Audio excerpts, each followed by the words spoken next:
Eh bien, bonsoir à tous et à toutes. On est ravis de vous recevoir sur le plateau du Dental. Éric Serfati et Bonsoir. moi-même, Jean-Paul Vian. Nous allons avoir un grand plaisir ce soir en recevant Brice Lemaire, qui est à la fois un de nos amis et un formateur expert en hypnose dentaire, opératoire et thérapeutique. C'est le sujet de ce soir. Pour tous ceux qui se sont connectés à l'instant, nous avons mis une configuration où vos micros et vos caméras sont désactivés. Bien entendu, vous avez la possibilité, pendant la conférence, de poser des questions à travers le chat. À la fin de la conférence, il y aura, si vous le souhaitez, une série de questions-réponses. Et à ce moment-là, vous pourrez désactiver vous-même vos micros, éventuellement vos caméras pour qu'on vous voit. Et en tout cas, cette conférence de Brice se passera sous un mode convivial et conversationnel. On va faire une conférence conversation de telle sorte à ce que la fin de journée se passe la plus tranquille et que nous puissions ensuite échanger. Donc, en quelques mots, j'ai le plaisir donc, de vous présenter Brice Lemaire. Brice est docteur en chirurgie dentaire, praticien libéral, auteur, conférencier, formateur en hypnose. Il est le co-créateur et formateur principal du diplôme universitaire d'hypnose dentaire de la faculté de Nice. Et il est le créateur pour la France du Dale Endman Hypnosis Institute, dont tu vas nous parler, Brice, pour nous dire quel est cet institut et quel est son objectif aujourd'hui. Écoute, on te cède la parole. On a beaucoup de questions parce que l'hypnose, pour nous, praticiens, c'est, en tout cas en ce qui me concerne, c'est une découverte. Ben, tu vas nous en parler avec ton expertise. Et ton expérience. Merci Jean-Paul pour la présentation. Donc Brice Lemaire, je suis chirurgien dentiste libéral, j'exerce depuis 1996 à Nice et j'ai commencé l'hypnose en fait il y a plus d'une vingtaine d'années. En fait, c'est des patients qui m'ont amené à l'hypnose. Une fois, j'ai eu un patient qui était ce qu'on appelle un patient phobique, un véritable phobique. C'est-à-dire, je suis arrivé en salle d'attente et puis je lui ai dit bonjour et boum, il a fait un malaise vagal, il s'est évanoui. Alors, je n'avais pas fait d'induction, ce qu'on appelle hypnotique, pour le mettre en transe, mais en fait, lui-même, s'étant conditionné de façon totalement négative depuis plusieurs jours avant de venir au cabinet, ben, en fait, dès qu'il m'a vu, il est tombé, il a fait un malaise vagal. Et là, j'ai commencé à m'intéresser finalement à une approche un peu plus psychologique de la profession, à savoir que on soigne des patients, on soigne, on a un métier qui est à la fois médical, qui est technique et scientifique, mais en même temps, il y a toute une partie psychologique qu'on peut amener aux patients. Tous les patients, pas que les patients phobiques. Voilà. Donc, dans ces années-là, j'ai commencé à m'intéresser à l'hypnose. Je me suis formé à l'hypnose qu'on appelle ericksonienne, et on parlera un petit peu de la différence avec l'hypnose formelle, qui est une hypnose orientée davantage vers le langage. Et ensuite, je me suis formé davantage à de l'hypnose qu'on va dire formelle, c'est-à-dire avec de la transe profonde, et voir quelles étaient toutes les implications, les utilisations qu'on pouvait faire de l'hypnose opératoire et thérapeutique. J'ai fait l'essentiel de mes formations dans les pays anglo-saxons parce qu'en France, il n'y avait pas grand-chose dans ce domaine-là. Voilà, et puis après, il y a une petite dizaine d'années, on a monté avec le docteur Puy-Ségur à Nice le premier DU d'hypnose dentaire opératoire.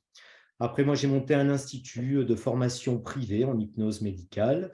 Et puis, je fais des conférences un peu, je fais des ouvrages sur l'hypnose dentaire, sur la spécificité principalement de l'hypnose dentaire, sur l'hypnose médicale également, sur l'histoire de l'hypnose. Enfin, voilà, c'est devenu une passion et, on va dire, consubstantielle à ma pratique professionnelle.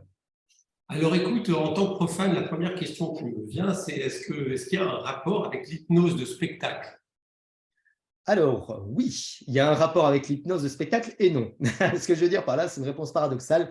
Mais en fait, il faut savoir que l'hypnose, c'est un état particulier en fait, de mode de fonctionnement cérébral. Pour simplifier, dans la journée, on est conscient et puis la nuit, on dort et on rêve. Voilà, c'est ce qu'on appelle le sommeil paradoxal. Et quand on rêve, en fait, notre cerveau s'active pour recréer une représentation de la réalité à travers ces activations cérébrales. Quand on fait de l'hypnose, en fait, pour faire simple, on fait un switch cérébral, c'est-à-dire on active le cerveau du rêve dans la journée. Donc, du coup, ce cerveau du rêve a un mode de fonctionnement qui donne des réponses à la fois psychologiques et physiologiques différents au niveau de l'organisme.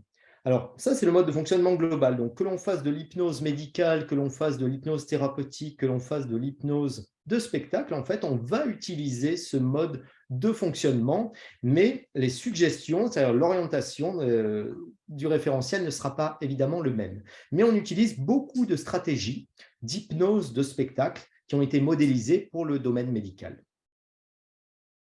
Très bien. Est-ce que lorsqu'on démarre l'hypnose, on a à modifier l'approche psychologique, le langage?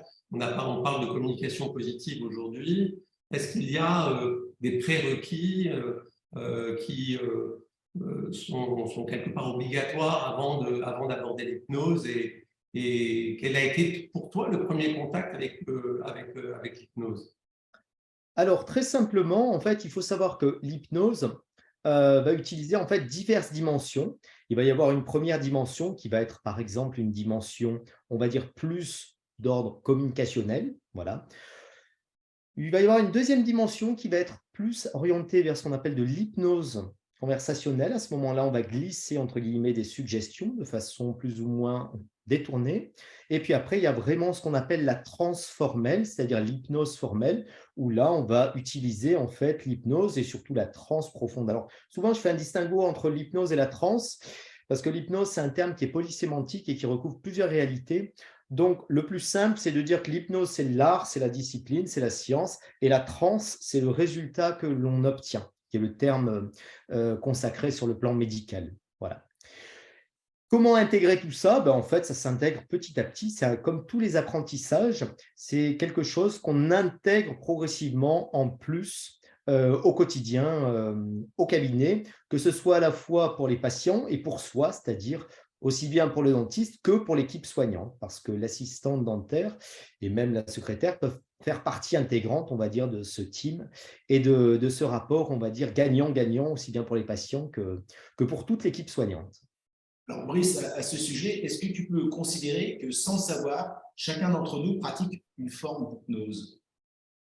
Alors oui, quelque part, je pense que étant sensibilisé à ce qu'on appelle l'alliance thérapeutique, ce qui est cette relation, on va dire, de confiance qui s'établit entre le praticien, le patient, le praticien et la confiance en traitement, il y a évidemment tout un tas de techniques, on va dire, de communication qui sont un peu, on va dire, inhérentes à cette forme de communication.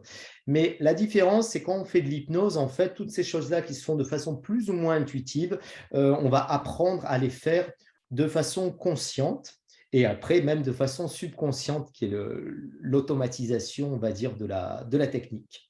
Et là, ça devient vraiment intéressant parce que quand on maîtrise une technique, mais quand on sait pourquoi on la maîtrise, on a beaucoup plus d'efficacité et de puissance.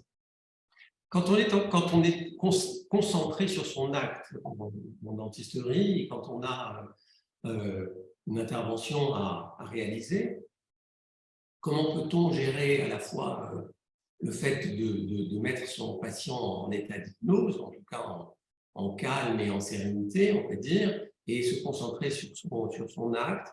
Est-ce qu'il y a à ce moment-là l'équipe tout entière, dont l'assistante, qui fait partie de cette team, de telle sorte à ce que quand on est dans un acte délicat dans lequel on doit vraiment être totalement concentré, est-ce que l'assistante intervient à ce moment-là?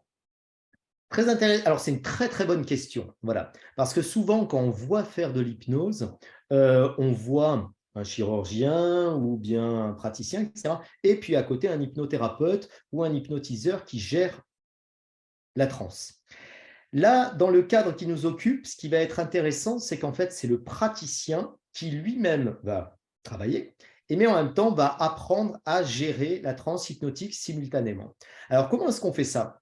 Il y a deux façons de le faire. Soit on peut le déléguer et le reléguer à l'assistante, soit de façon, on va dire, complète, soit certaines parties de la gestion de la transe de l'hypnose, c'est un premier élément, soit, moi, la technique que j'utilise depuis, on va dire maintenant une vingtaine d'années, en fait, consiste à utiliser de l'hypnose profonde, c'est-à-dire des niveaux de transe qui vont me permettre d'avoir un niveau d'automatisation au niveau du subconscient du sujet, c'est-à-dire un niveau de réponse automatique, et qui vont me dispenser de parler ensuite. Voilà. Donc, je vais passer plus de temps, entre guillemets, mais c'est très court, hein, c'est quelques minutes, à induire un niveau de transe profond pour ensuite créer ce qu'on appelle une boucle hypnotique et dire tout simplement au patient, voilà, plus vous avez de sensations dans la bouche, plus vous descendez en transe profondément.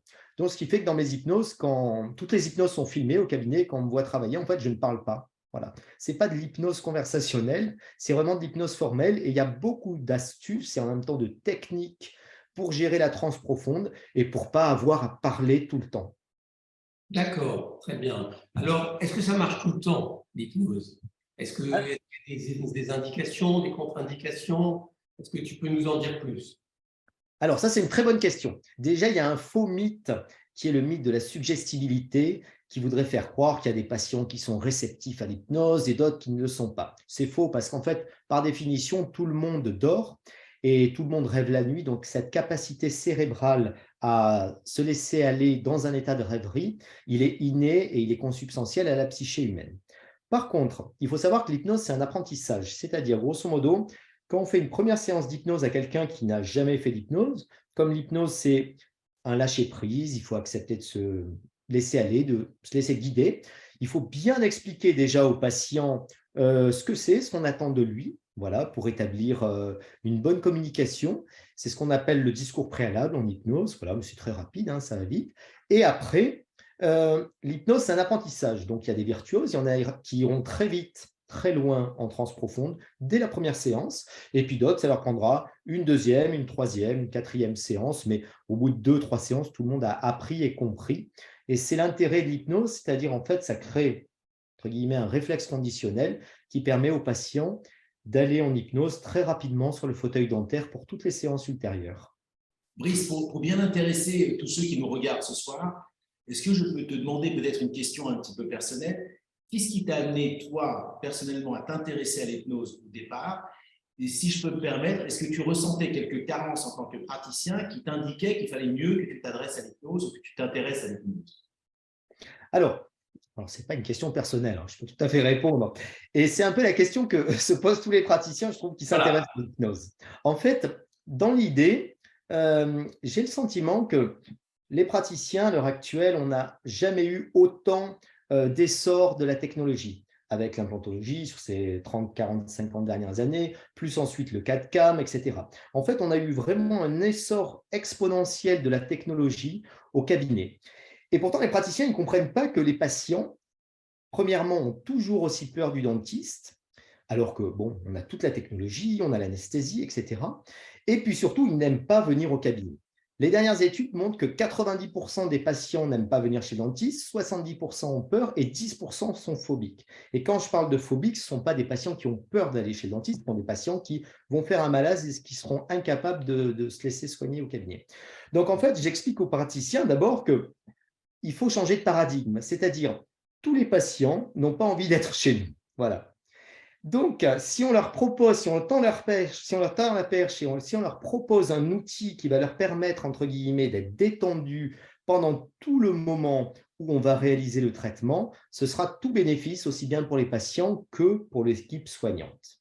Et souvent, il faut comprendre que la bouche, en fait, c'est une zone émotionnelle très forte. C'est peut-être la zone où il y a le plus d'enjeux émotionnels au niveau du corps humain. L'appareil manducateur a plusieurs fonctions et qui se regroupent toutes dans la bouche. Donc, c'est pour ça que les patients ont une telle appréhension et n'aiment pas se faire soigner chez le dentiste. Alors, ce qui est intéressant, c'est si on veut que le regard, en fait, du patient change sur le dentiste, ben, il faut que le regard du dentiste change sur le patient. Et c'est un peu l'enjeu, je trouve, du praticien du 21e siècle, c'est-à-dire d'amener à la fois tout le confort en termes de, on va dire, de technologie médicale, scientifique, et en même temps toute cette approche, on va dire, psychologique. Et dans cette approche psychologique et comportementale, l'hypnose, c'est l'outil le plus puissant qui a été formulé jusqu'à présent. C'est pour ça que c'est très puissant, c'est très efficace et ça permet vraiment, je trouve, et c'est là où, à mon sens, ça m'a beaucoup apporté, de revenir à la vocation première qu'on a, qui est de soigner. Voilà, et soigner, ce n'est pas soigner qu'une dent, c'est soigner l'entité globale du patient et le prendre en charge globalement, aussi bien sur le plan psychologique que sur le plan physiologique. Voilà. Donc, c'est un outil qui est très puissant, qu'il faut savoir manier, mais qui apporte en fait une dimension humaine, je trouve, supplémentaire extraordinaire à la pratique quotidienne. Écoute, très On est intéressant. impatient pour la suite. On est impatient pour la suite. Donc, quelles sont les indications, les indications, contre-indications, les indications de l'hypnose? Pourquoi l'hypnose? On a compris qu'effectivement, c'était un changement de paradigme pour l'équipe et pour le patient. Donc, quelles sont les indications de l'hypnose? Alors, les indications de l'hypnose, en fait, ce qui est très intéressant, c'est que pour moi, je vois deux grands domaines, l'hypnose opératoire et l'hypnose thérapeutique. L'hypnose opératoire, ça va consister à soigner un patient en hypnose. Voilà. Donc, on va l'utiliser pour les séances longues ou pour des séances très courtes. Mais c'est très intéressant de l'utiliser, par exemple, pour des séances longues. Ça peut être de la chirurgie, de l'esthétique, de la paro, de la prothèse, etc. Parce que ça va mettre le patient dans un état de détente absolue où il va, entre guillemets, débrancher complètement le corps, l'esprit pendant un laps de temps qui pourrait être, on va dire, indéfini. Après, il y a toute une partie très intéressante, c'est l'analgésie et l'anesthésie avec l'hypnose, le contrôle de la douleur, tout le contrôle opératoire, c'est-à-dire le saignement, la salivation, les tensions au niveau des muscles. Voilà, on peut garder comme ça une bouche ouverte en catalepsie pendant des heures sans qu'il y ait la moindre crampe ni luxation. Tout ce qui est aussi optimisation post-opératoire, ça on travaille beaucoup au cabinet là-dessus, suite aux chirurgies, etc.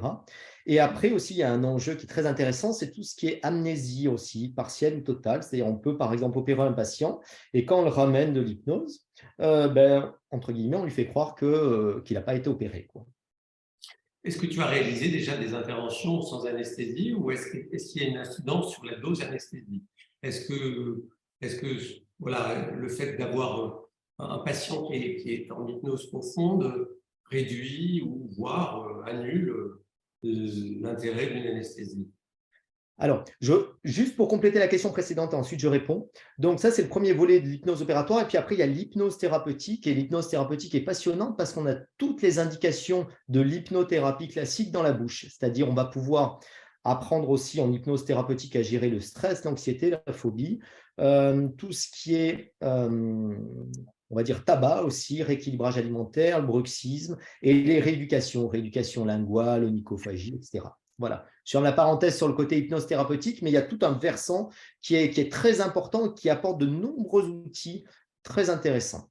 Alors, concernant l'hypno-analgésie, l'hypno-anesthésie, il y a 3 niveaux. Il y a ce qu'on appelle l'hypnosédation, c'est-à-dire on va mettre le patient dans un état de sédation, en fait, grâce à l'hypnose. Et puis après, on peut utiliser une anesthésie classique, locale, etc. Là, déjà, ce qui est intéressant, c'est qu'on va pouvoir diminuer les doses d'anesthésiques. Voilà. Quand je dis diminuer, ça va être utilisé 10 à 20% de la dose classique. Et ça, on l'a quantifié sur de nombreuses interventions. Il y a eu des travaux qui ont été faits, mais au cabinet, on le constate quotidiennement. Ensuite, il y a un deuxième niveau, c'est l'hypno-analgésie. L'analgésie, c'est une perte partielle de la sensibilité. Donc ça, on l'obtient très facilement et très rapidement pour les patients en hypnose. Et on va pouvoir l'utiliser pour tous les actes, on va dire, quotidiens. C'est-à-dire, ça peut être de la restauratrice, ça peut être de l'esthétique, pour des facettes, pour de la paro, pour du surfaçage, etc. Et puis après, il y a un troisième niveau. Donc là, on n'aura pas besoin du tout d'anesthésie. L'hypnose, en fait, suffira pour supprimer, en fait, tout un flux douloureux. Et le troisième niveau, c'est l'hypnoanesthésie. L'hypnoanesthésie, à ce moment-là, on fait des interventions chirurgicales sans aucune anesthésie. Alors, au cabinet, on fait depuis une vingtaine d'années 5-6 hypnoses à peu près quotidiennement. Moi, j'ai à peu près une dizaine de patients par jour, donc je dois en traiter la moitié en hypnose. Toutes les hypnoses sont filmées, donc on a une database, une base de données énorme de plus de 10 000 hypnoses filmées. Et on doit avoir 2000 chirurgies comme ça, faites en hypnoanesthésie, c'est-à-dire sans aucune anesthésie chimique. Et ça peut aller loin, c'est-à-dire on peut faire des dents de sagesse incluses, pas des dents qui bougent, des greffes, des chirurgies implantaires, etc. Par contre, à ce moment-là, ça nécessite soit une sélection des patients, soit un entraînement des patients. Voilà. Donc ça, c'est l'hypnoanesthésie, ça nécessite en fait de la transe profonde, que j'appelle de la transe profonde somnambulique. Et ça, il faut que les patients ils soient soit virtuoses, soit entraînés, soit ils aient envie. Mais après, pour la majorité des cas, moi, j'ai beaucoup de patients qui veulent une anesthésie entre guillemets classique, mais par contre, qui ne pourraient pas se passer d'hypnose pour être soignés. Donc, pour simplifier, si on veut tout faire en hypnoanesthésie, ça prendrait trop de temps. Par contre, il y a des indications et il faut savoir le faire parce que ça apprend à gérer la transe profonde et surtout la gestion de la douleur en hypnose. Est-ce qu'il y a des suites post-opératoires qui diffèrent entre un patient traité de façon classique avec une anesthésie locale ou loco-régionale et un patient qui est traité avec une dose inférieure d'anesthésie? Est-ce que des suites post-opératoires changent? Alors, ça, c'est très intéressant parce qu'en fait, il faut savoir que déjà, quand on parle d'hypnose, c'est une discipline médicale et scientifique. C'est-à-dire, elle a été validée aux États-Unis en 1958 par la l'AMA et par la BMA, la British Medical Association, en Angleterre depuis en 1955. En France, il aura fallu attendre en fait le rapport de l'INSERM et surtout l'avancée des neurosciences pour la valider et la reconnaître entre guillemets comme un outil médical et scientifique valide. Il y a énormément d'expérimentations qui ont été faites et qui sont l'hypnose expérimentale à plus d'un siècle, hein. Donc principalement sur la douleur. Au cabinet, ce qu'on constate, c'est que, alors c'est très difficile de quantifier, de faire des études en hypnose, parce qu'évidemment, il y a un facteur subjectif qui est interhumain, qui est lié, on va dire, à l'opérateur et au patient. Et à ce qui se passe, mais on constate toujours une optimisation des fonctions biologiques qui peuvent être liées soit au processus automatisé auquel on a accès quand on fait de la transe, c'est-à-dire aussi bien tous les processus immunitaires qu'inflammatoires, que vasculaires du patient. Et puis aussi, je crois qu'il y a un élément qui est fondamental, c'est qu'en fait, quand on fait de l'hypnose, on a les patients qui sont en activation en fait du système parasympathique, qui est le système de la détente.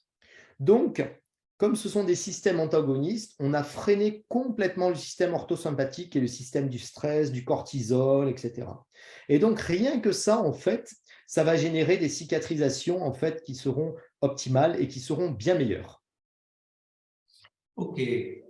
On fait une petite pause juste où on va voir avec le support de Dental. Tom, est-ce qu'on a des questions qui viennent de nos auditeurs et que tu voudrais énoncer, ou est-ce qu'on continue sur le programme de Brice? Alors effectivement, pour le moment, bonjour à tous. Il y a eu donc quelques questions et commentaires voilà, qui étaient pertinents à vous poser. Le premier, c'est celui du coup du docteur Soumia Amor qui vous demandait comment est-ce que vous arriviez à gérer la transe profonde par l'hypnose formelle, même chez les enfants de 4 à 10 ans. Puisque elles, en l'occurrence, elle ne les calme qu'avec de l'hypnose conversationnelle.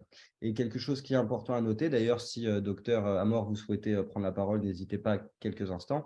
Mais le docteur Amor a également lu votre livre, votre ouvrage, qu'elle a trouvé passionnant et qui lui a permis de se perfectionner, de se former. Voilà. Très bien. Alors, ça, c'est passionnant parce qu'en fait, il faut savoir que les enfants, il faut les soigner en hypnose parce que ce sont les patients de demain.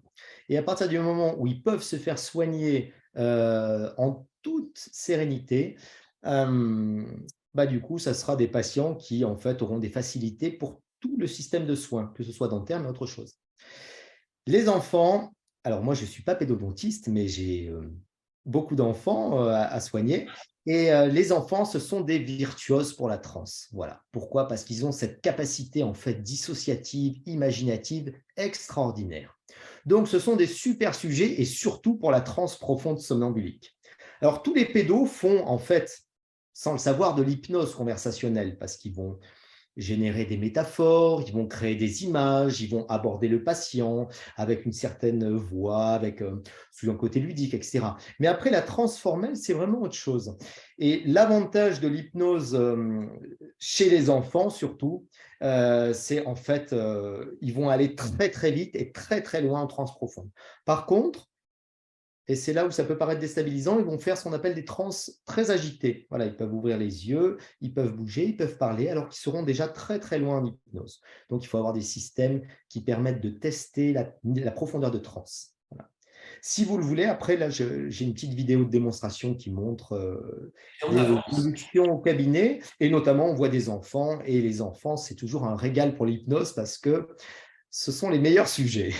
Sauf s'il y a une autre question, Tom, Oui, on oui. va avancer sur la vidéo. Eric a quelque chose Oui, à je voudrais dire. faire un commentaire. Oui, d'abord, je me régale parce que le discours est magnifique et on apprend des tas de choses. Et surtout, il y a un point très important que je voudrais faire pour tous ceux qui nous écoutent ce soir et les nombreux qui nous écouteront demain et après-demain.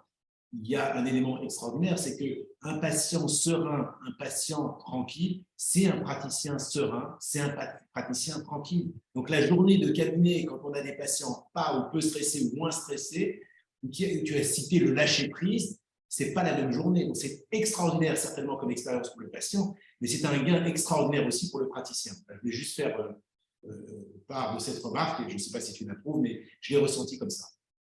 Tout à fait, Eric. Alors, d'autant plus que déjà, l'hypnose, ce qui est intéressant, c'est que c'est vraiment un système gagnant-gagnant, c'est-à-dire aussi bien pour le patient que pour toute l'équipe soignante. Évidemment, l'atmosphère au cabinet, au fauteuil, n'est pas du tout la même quand on soigne avec l'hypnose ou quand on soigne sans l'hypnose.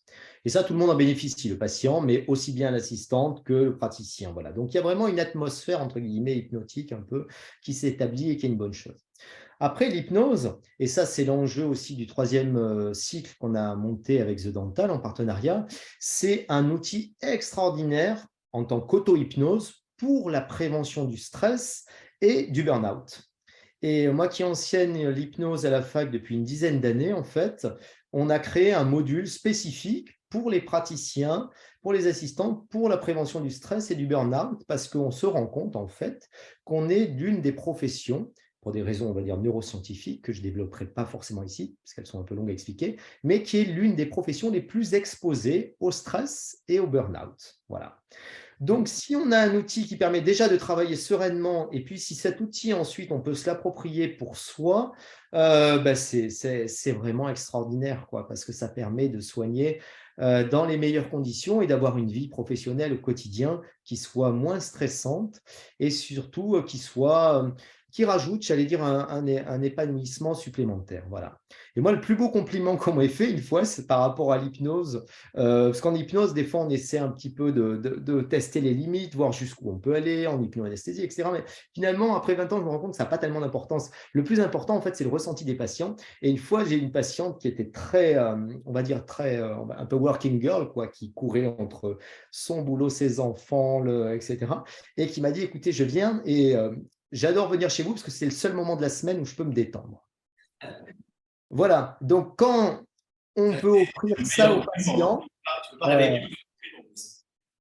oui, voilà, quand on peut offrir ça aux patients, c'est extraordinaire parce que non seulement ça crée d'autres rapports et ça rend plus simple et facile aussi la communication avec les patients, l'alliance thérapeutique dont on tout parlait tout à l'heure, mais également, ce qui est intéressant, c'est que ça permet de se faire connaître autrement et d'avoir une fidélisation aussi de la patientèle parce que les patients viennent aussi nous voir pour la plus-value humaine qu'on a apportée au traitement strictement médical et dentaire, j'allais dire. Alors que nous réserve cette vidéo que tu vas nous présenter? Alors, oui, c'est parti.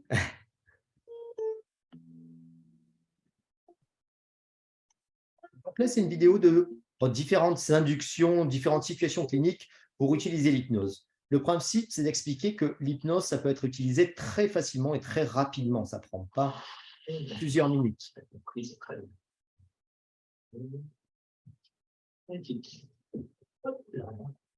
Super. Allez, on va approfondir maintenant. Voilà. Une respiration.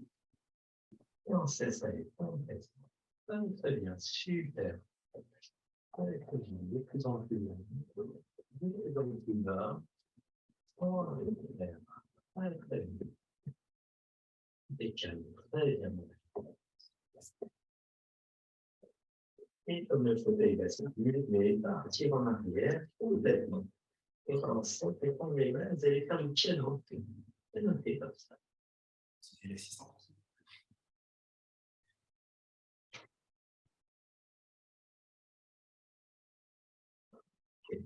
Vous pouvez ouvrir les yeux.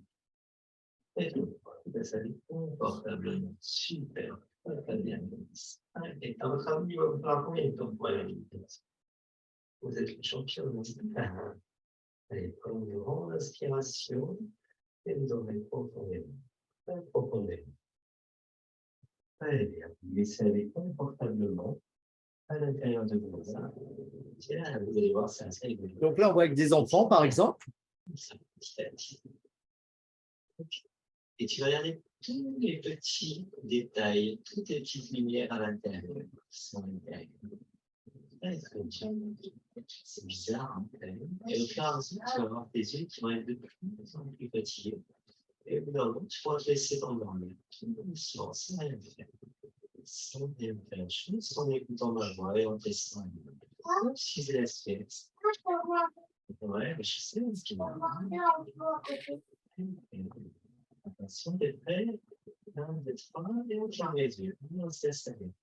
On relâche complètement. Voilà, et tu fermes les yeux. Complètement. Là aussi, avec des enfants, enfin là, des ados, on va dire. C'est intéressant, par exemple, dans des cas de chirurgie, s'il y a des canines incluses, des dents de sagesse, puis même pour tous les soins. Mais comme ce sont des actes quand même qui sont traumatisants à cet âge-là, ça permet vraiment aux patients et aux jeunes patients de ne pas du tout avoir le même vécu, on va dire, traumatique chirurgical. C'est impressionnant, Brice.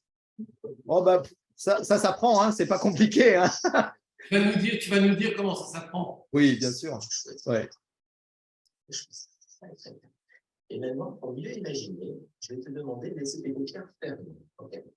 Dans cette main, tu vas imaginer un objet très très lourd. Ça peut être n'importe quel objet. Est-ce que tu vois quelque chose? N'importe quel objet. Ok, très bien.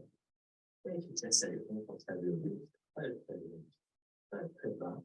Sans rien faire, on se sent super. Très bien, on a tout compris du premier coup. C'est parfait. Très très bien. Je prends cette main et je relâche complètement la main. Et quand la main va tomber sur ton corps, à ce moment-là, tu vas plonger 10 fois plus profondément. Je prends la main. Et la main va descendre encore plus loin, encore plus bas, totalement détendue, comme ton corps pour l'instant. Et puis là, plus en plus. Très bien. Et dans un moment, je vais compter jusqu'à 3. Et à 3, d'un seul coup, tu vas laisser tes mains tomber sur ton corps. 22 et 3. Et tu reviens. Comme le fauteuil est en arrière, tu vas pouvoir te laisser aller. Si tu partais pour une bonne skate, pour un rêve, je pense que ce bras est très léger et qui peut en l'air. Voilà, très bien. Super. Puis la proche, a des petits ballons, des extraordinaires, des cassements de gaz, des ballons. Très bien. Et les bras peuvent en l'air. Et tu vois, c'est vers les cheveux lumineuses ici. Ce que nous allons penser, comme des aliments, vers les cieux le matin, un livre et saut, là sur la vie, et on prend sans effort, on engage des fleurs et des choses lumineuses. C'est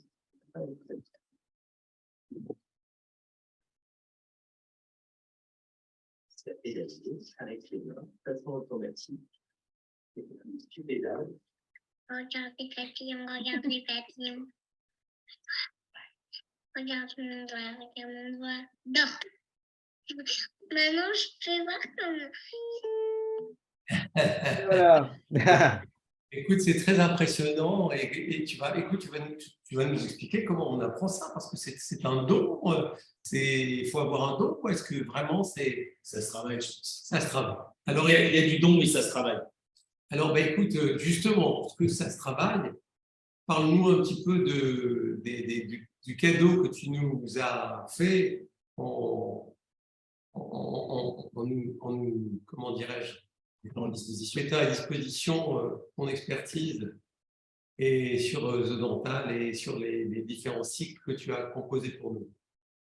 Alors, déjà, c'est absolument pas un don, ce n'est que du travail. L'hypnose, c'est assez particulier, c'est entre la science et l'art. Ce que je veux dire par là, c'est qu'il faut l'étudier vraiment de façon scientifique, rigoureuse. Il y a de nombreuses études. À la maison, j'ai une bibliothèque assez phénoménale d'hypnose. Voilà, donc c'est une passion et donc ça s'apprend. Voilà, donc il y a un fond théorique, médicales, scientifiques à intégrer pour comprendre comment fonctionne le cerveau, comment fonctionne la transe. Et les neurosciences aussi nous ont beaucoup aidé à comprendre depuis la fin des années 90 comment ça se passait et comment on obtenait ces choses-là, comment on pouvait opérer des patients sans anesthésie et comment c'était possible. Et puis après, il y a la pratique. Et la pratique, pour moi, l'hypnose, je le vois vraiment comme un art. C'est-à-dire, en fait, à ce moment-là, il faut oublier tout ce qu'on a appris et vraiment être dans le ressenti, l'improvisation, etc. Donc, comment est-ce que ça s'apprend? En fait, ça s'apprend comme tout apprentissage, comme quand on apprend à conduire. Il faut voir d'abord, et puis il faut répéter, il faut modéliser. Et ensuite, il faut surtout pratiquer. Voilà, l'hypnose, c'est pour moi de la pratique et de la pratique. Alors, en concevant ce cycle d'apprentissage pour The Dental, comme j'avais déjà l'expérience de l'apprentissage de l'hypnose dentaire à la fac depuis une dizaine d'années, j'ai voulu aller surtout à l'essentiel et surtout être dans une pédagogie, on va dire, qui soit simple, pragmatique et efficace. Ce que je veux dire par là, c'est que l'hypnose, on peut avoir un fond théorique, mais il faut pratiquer, il faut se lancer le plus vite dans la pratique et avoir un peu comme une spirale hypnotique qui se déroule en fait. Au début, des choses simples et puis après un peu plus complexes, etc. Donc, la technique d'apprentissage que j'utilise, c'est à chaque fois, il y a toujours une vidéo de démonstration pour montrer une technique, par exemple. Ensuite, moi, je fais une vidéo en démonstration live, si c'est du présentiel, ou bien si c'est du e-learning qui est filmé. Ensuite, les étudiants font l'exercice et après, on a le feedback et l'explication, la compréhension. L'idée, c'est toujours de partir d'une compréhension, on va dire, pratique pour aller vers la compréhension théorique, d'une part, et d'autre part, dans la pratique, être à la fois hypnotiseur et hypnotisé, c'est-à-dire opérateur et sujet, qui est la terminologie adaptée à l'hypnose, c'est-à-dire à la fois vivre l'hypnose de l'intérieur, comprendre ce que ça fait d'être hypnotisé, et en même temps de l'extérieur, parce qu'il y a une grande différence, il y a un décalage entre ce qu'on voit de l'extérieur et ce qu'on vit intérieurement. Voilà. Donc, concrètement, dans ce cycle, je l'ai divisé en fait en deux parties. Il y a d'abord le premier cycle 1, qui est hypnose dentaire thérapeutique et opératoire, dans lequel j'ai abordé à la fois toute la théorie, on va dire, sur l'hypnose, les neurosciences, les définitions de l'hypnose, une petite approche historique, etc. Et puis après, j'ai défini 3 niveaux, en fait, de l'hypnose. Le premier niveau, c'est en fait pour aller entre guillemets, d'une communication consciente à une communication subconsciente. Premier niveau, en fait, c'est toutes les techniques de communication, voilà, qu'on apprend. Le deuxième niveau, c'est toutes les techniques, on va dire, ce qu'on appelle, entre guillemets, de l'hypnose conversationnelle, qui est enseignée en France, principalement. Donc, je mets entre guillemets, parce que pour moi, ce n'est pas vraiment de l'hypnose, mais on a des techniques, en fait, qui vont permettre d'aller un peu plus glisser des suggestions. Donc, c'est le langage positif, mais aussi il y a bien d'autres stratégies, on va dire, d'hypnose conversationnelle, le Milton Model, le langage ericksonien, etc.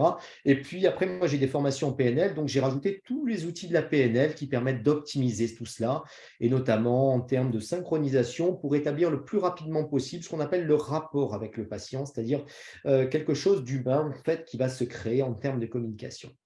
Ça, c'est le premier niveau, et c'est vraiment la base pour comprendre, parce qu'en fait, on ne peut pas faire d'hypnose si on n'arrive pas à créer déjà humainement un rapport avec le patient. Ce cycle, ensuite, il est orienté également vers les premières stratégies de l'induction en hypnose formelle, c'est-à-dire on commence à apprendre le discours préalable, aussi ce qu'on appelle les pré-tests, c'est-à-dire ce qu'on appelait avant les tests idéomoteurs, toutes les techniques en fait qu'on appelle maintenant des jeux d'imagination qui permettent déjà d'amener de la transe, etc.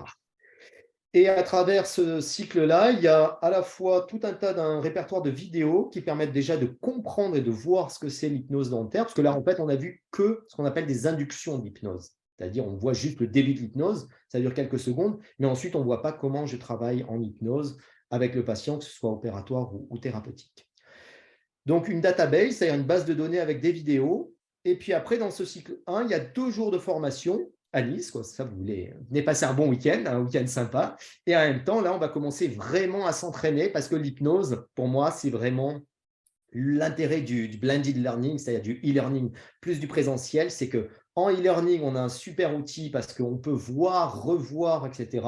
Et après, en présentiel, l'hypnose, il faut vraiment l'apprendre en présentiel parce que ce sont des gestes à acquérir, c'est une posture à acquérir, c'est vraiment tout un tas de choses qu'il faut falloir modéliser. Et là, on utilise les mêmes stratégies, c'est-à-dire vidéo de démonstration, démonstration live avec les élèves qui sont là, ensuite exercice, et après feedback, et on comprend théoriquement ce qu'il y a derrière on va dire, derrière ce qui s'est passé en fait derrière chaque exercice.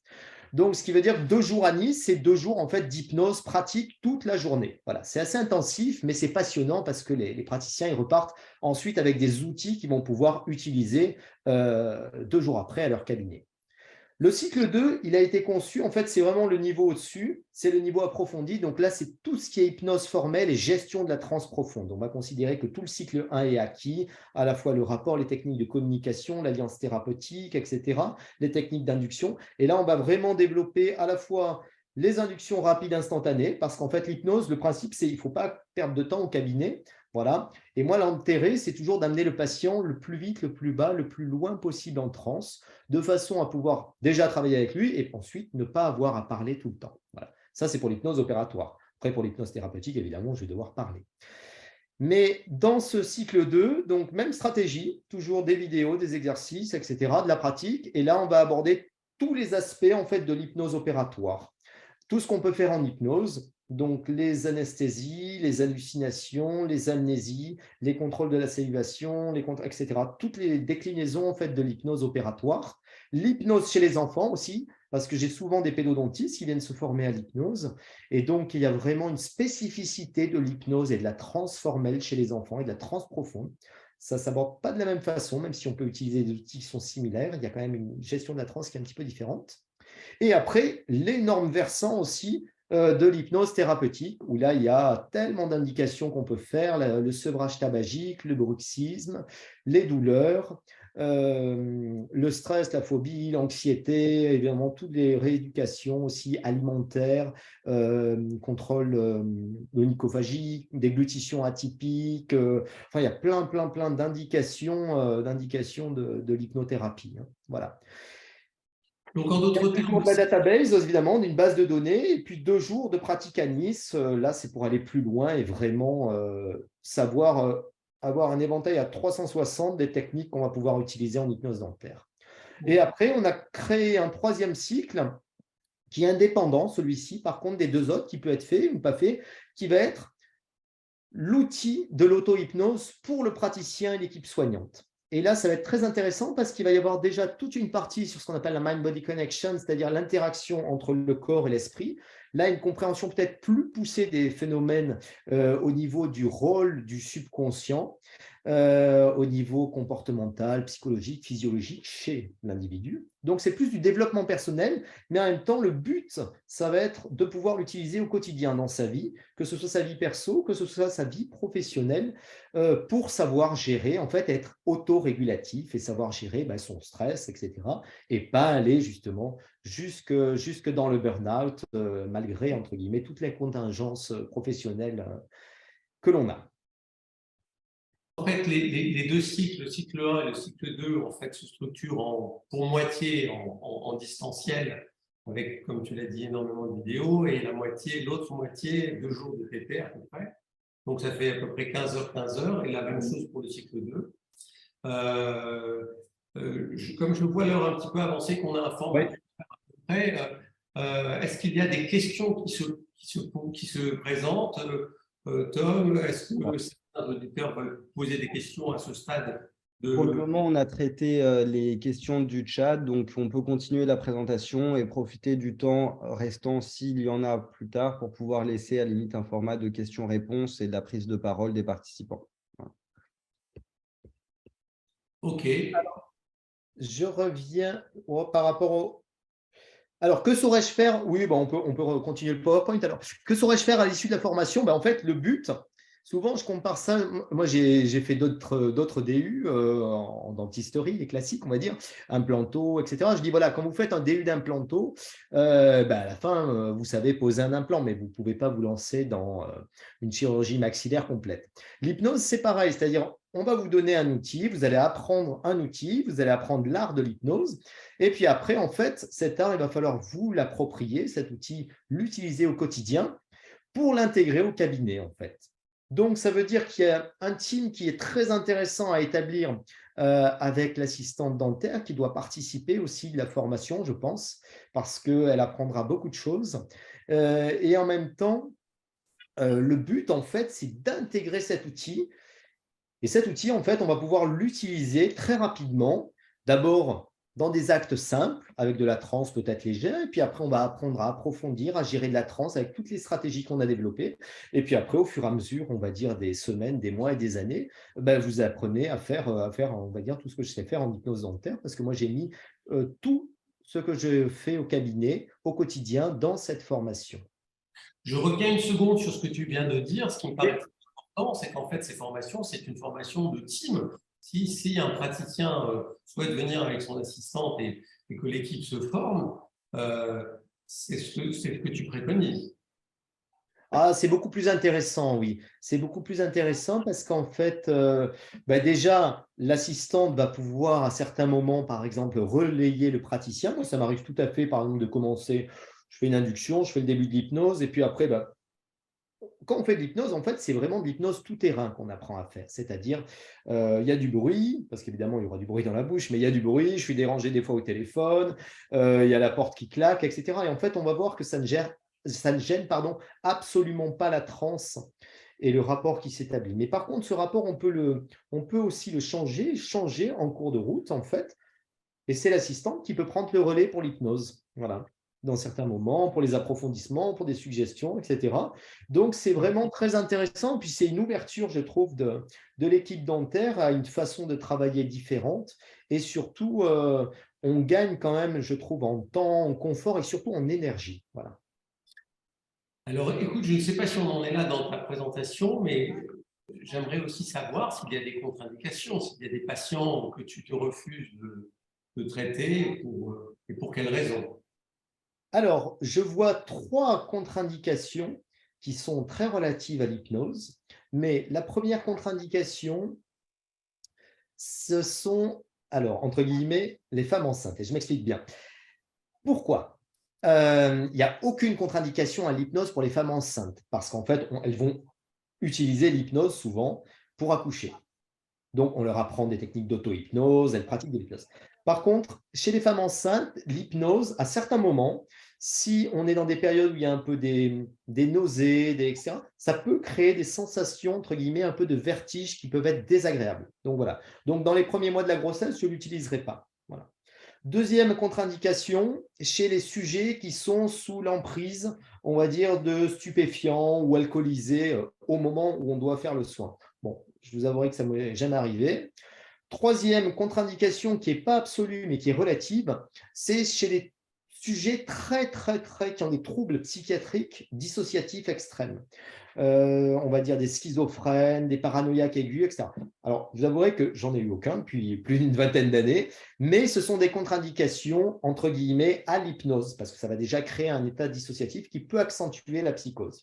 Quoique, j'ai beaucoup d'amis psychiatres qui utilisent l'hypnose et qui traitent ces patients. Voilà. Donc, avant, on disait non, ce sont des contre-indications absolues. Maintenant, je dirais que ce sont des contre-indications relatives. Il faut savoir que l'hypnose, c'est un phénomène naturel. Voilà. Dans la journée, on a tous des moments de rêverie. Quand on est petit, on regarde par la fenêtre, quand le prof parle à l'école, quand on conduit, on arrive au domicile sans s'être rendu compte du trajet, quand on est absorbé au cinéma, quand on lit un bouquin. L'hypnose, en fait, c'est prendre cet état en fait, de rêverie et ensuite l'amplifier. Voilà. De façon à ce qu'au bout d'un moment, ce ne soit plus le conscient qui, entre guillemets, pilote tout le corps et l'esprit, mais ce soit le subconscient, l'imaginaire. Et cet imaginaire, en fait, il a une fonction extraordinaire, c'est on peut, entre guillemets, y implanter des programmes et surtout créer des automatismes sur le plan psychologique et physiologique. Et ça, c'est toute la magie et le côté merveilleux de l'hypnose, c'est-à-dire de faire fonctionner quelqu'un et aussi de fonctionner soi-même, parce qu'il faut savoir que quand on fait de l'hypnose au quotidien, on est obligé aussi pour faire de l'hypnose d'être dans un état de transe légère, et ça devient intéressant. Donc, de solliciter en fait son subconscient pour travailler différemment. Bien. Donc, pas de contre-indication à l'hypnose, parce que c'est un état naturel, en fait, mais quelques petites contre-indications très relatives, mais on va dire, au vu de nombre d'hypnoses réalisées au cabinet, ne se rencontrent qu'exceptionnellement. Et puis après, évidemment, la contre-indication, c'est si le patient ne veut pas d'hypnose, parce que l'hypnose, elle n'est jamais imposée, elle est toujours proposée, voilà, au C'est cabinet. ça, c'est ça. Si Donc, quelqu'un est réfractaire, ah oui, oui, et puis moi, je ne suis pas prosélyte, hein, c'est-à-dire si le patient, je dis voilà, si vous voulez, on peut vous soigner en hypnose. Donc, après, s'il ne veut pas, ça ne me dérange pas de le soigner de façon, entre guillemets, classique. très bien, très bien. Tom, toujours, je te sollicite. Est-ce que l'un des auditeurs a une question particulière à poser? Est-ce qu'il y a des auditeurs qui pratiquent l'hypnose déjà? Donc, on a une pédodontiste qui a posé une question. Est-ce que c'est quelque chose qui est familier pour vous? Est-ce que... Vous pouvez participer directement. Hein, Posez vos questions. voilà. C'est le moment, avant de conclure, puisqu'on est dans un format qui va vous permettre d'aller dîner très tranquillement. Est-ce qu'il y a des questions, Tom, sur le chat? Donc sur le chat, c'est bon. Je précise simplement donc aux participants que j'ai reprécisé dans le chat également les différents liens qui ont été abordés pendant la présentation par le docteur Lemaire. Et j'ai également ouvert un sondage si vous souhaitez participer afin de comprendre parmi les participants à cet événement à quel point vous étiez plus ou moins familier avec l'hypnose dentaire. Voilà. Dernière précision de mon côté que j'ai indiqué également dans le chat, mais ce webinaire était bien entendu enregistré et vous sera envoyé dans les prochains jours pour ceux qui souhaitent revenir sur quelques points qu'ont abordé du coup Brice ou revoir les formations de les vidéos justement de ces prestations qui étaient dignes d'un vrai magicien. Voilà. Sautant sur la question. Brice, est-ce qu'il te reste une ou deux vidéos peut-être que tu as dans ta présentation un peu plus loin à nous montrer? Alors, dans ce PowerPoint, non, je n'ai pas mis d'autres vidéos parce qu'après, elles sont vraiment spécifiques. Puis le problème des vidéos d'hypnose dentaire, bon, déjà, j'en ai tellement, mais surtout, ce qui est intéressant, c'est en fait de voir vraiment une séance d'hypnose complète. Et ça dure toujours le temps de la séance de traitement, en fait. Donc, ce sont des vidéos minimum de, on va dire, sauf traitement très rapide, mais ce sont des vidéos toujours qui sont beaucoup plus longues, quoi. Ce qui a été impressionnant tout à l'heure dans la vidéo que tu as présentée, c'est que on a le sentiment, et est-ce que je me trompe, que tu peux en quelques secondes mettre quelqu'un en état d'hypnose. Quand les mains tombent de façon un petit peu brutale, ça veut dire qu'il faut prendre quoi, 3-4 secondes, 5 secondes, plus que ça? Alors, en fait, il faut remettre ça dans le paysage, entre guillemets, de l'hypnose française. Depuis les années 80, l'hypnose française, elle est principalement néo-ericksonienne, c'est-à-dire elle est plutôt orientée vers des techniques de langage. Donc, c'est plutôt, on va dire, de la psychothérapie, j'allais dire. Et surtout, on parle au patient avec une certaine intonation, une certaine voix, certains mots qu'on doit dire, pas dire, etc.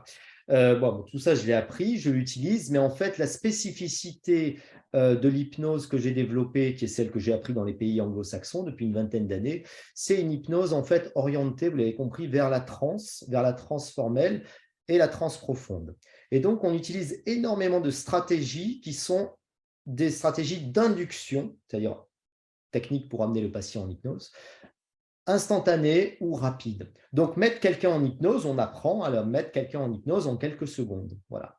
Mais en fait, l'induction, c'est juste, on ouvre la porte à la transe et ensuite le patient, il y va. Et en fait, le vrai travail de l'hypnose, il commence après pour gérer la transe. Donc, la spécificité, je dirais, de cette formation, c'est la seule formation en fait en France qui soit vraiment dédiée à l'hypnose opératoire et qui soit dédiée à ces techniques qui viennent de l'hypnose moderne, en fait, dont la base est ce qu'on appelle l'hypnose hellmanienne, c'est-à-dire une hypnose médicale, en fait, et scientifique qui a été formulée aux États-Unis dans les années 50 et qui ensuite s'est développée. Donc, ça paraît toujours un peu spectaculaire, un peu magique, mais en fait, ce sont des techniques qui sont très simples, qui utilisent des techniques à la fois psychologiques et surtout physiologiques au niveau du corps humain. Il faut savoir que sans le savoir, en fait, on a tous des capacités à la transe, comme je disais tout à l'heure, mais il y a un art de la transe et une science de la transe pour amener de la transe chez n'importe quel individu en quelques secondes. Voilà.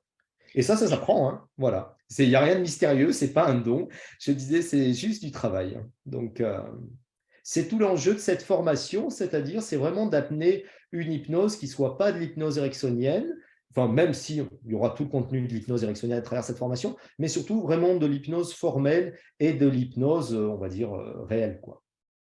Écoute, c'est un sujet passionnant et vraiment, on te remercie infiniment d'avoir consacré cette heure à cette initiation, puisque effectivement, on a des programmes qui sont extraordinaires pour ceux que ça intéresse. Donc, merci encore infiniment, Brice, Je me pour permets, ton pardon, expertise. Tom veut dire quelque chose, ça veut dire qu'il y a des questions. Nous sommes exactement. ouverts à vos questions. On serait ravis vraiment d'entendre vos voix. On voit déjà vos visages, ou presque tous, et on est très contents, voilà, parce que nous, The Dental renoue avec un format qui a été pendant de nombreuses années mensuel, puisque notre premier webinaire a été suivi de plus de 200 webinaires. Donc ce soir, nous renouons avec les bonnes habitudes de The Dental, et ce sera le cas durant toute l'année 2023.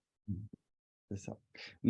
Alors, je me permets de rebondir juste sur 2 points, je pense, qui sont deux questions, remarques donc, des participants que je considère être une très bonne conclusion pour du coup ce webinaire. La première, c'est finalement, si je résume, c'est ce qu'a pu dire du coup le docteur, alors Ganimé, excusez-moi si j'écorche le nom, mais Daniel, exactement lui-même.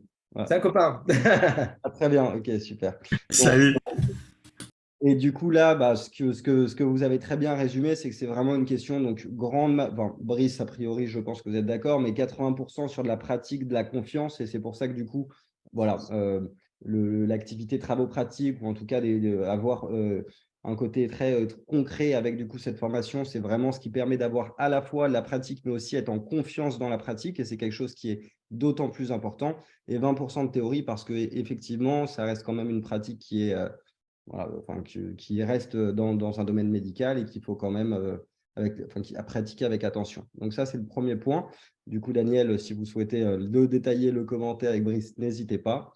Et je reviendrai après sur le mot de la fin qui, pour moi, nous a été donné donc, par le docteur Béatrice Bento et je conclurai là-dessus. Voilà. Donc, quelle est cette conclusion que… Justement, c'était ça, je pense. Comment mettre fin à comment mettre fin à cet état d'hypnose dans lequel on peut être en regardant et en suivant le discours donc, de Brice depuis maintenant 1 heure. Voilà.